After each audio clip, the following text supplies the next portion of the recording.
This is your initial impression when you fully consider your existence in this holy, enormous Mother F universe. Who are you, or who could you be? An element of the everlasting force that continuously tackles the terrifying unknown, or a part of the eternal force that meets anarchy and transforms it into useful order?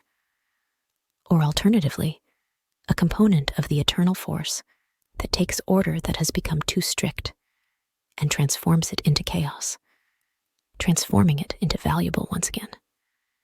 All of this, while difficult to comprehend cognitively, is critical to our existence.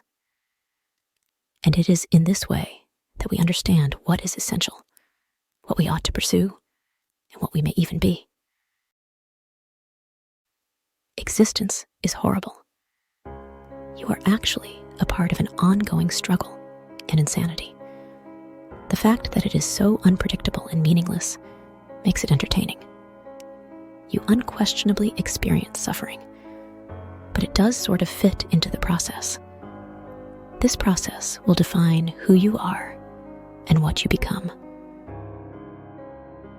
Suffering is a part of being human. Even if your life is better than the average, you will still experience a great deal of pain, heartbreak, anxiety, and misery. In practical terms, it is suffering that increases the reality and sense of your existence. Imagine your existence without this sorrow. Nothing would ever make sense, and every success would appear ridiculous.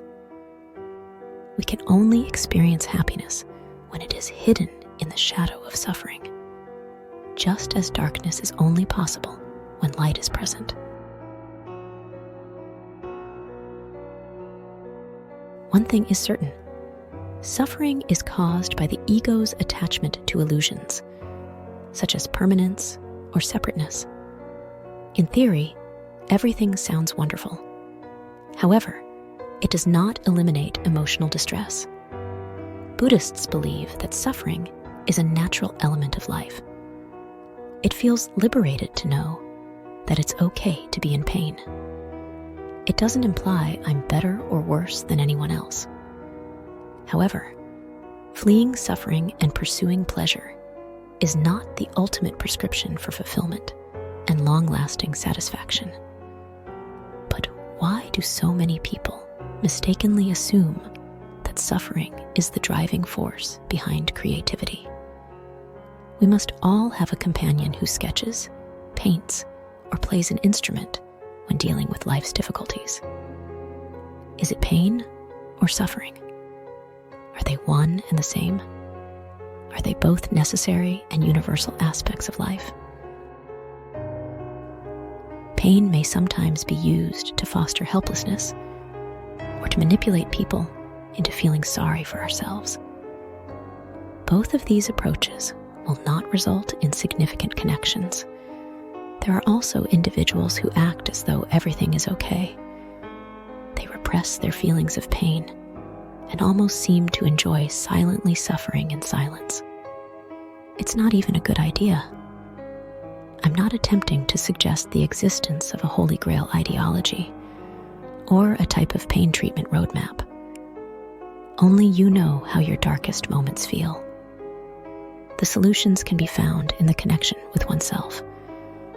We all have flaws, unlike the unusual breed of people who exist entirely via their idealized versions of themselves on Instagram.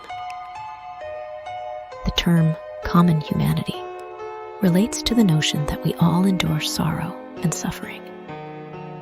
We are not alone. Others share our struggle. We also require conscious awareness in order to properly recognize the sufferings and let go of the pain inflicted by the ego's delusions.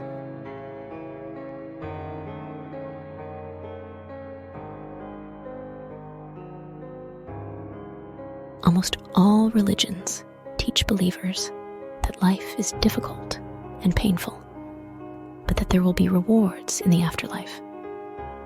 People are expected to deal with life's difficulties, to be good, and to wait for their benefits. This expresses the fundamental pain and suffering of existence, which I find absurd and unbearable because religions exist to make life simpler and less painful. Making your creations suffer to show their devotion and commitment is not acceptable, in my opinion. After all, what sort of divine likes seeing his creations suffer and be tortured, raped, and even massacred in order to grant them access to what he refers to as heavenly eternity, unless he has some serious mental issues that need to be addressed? Whatever we are doing, we are mostly diverting ourselves. We divert ourselves from the emptiness and meaninglessness of it all by working, finding a purpose, believing religious principles, buying stuff, developing addictions, and engaging in almost any activity. Some claim that the majority of what we do is compulsive behavior designed to distract us from the truth that we are dying, lonely, and suffering.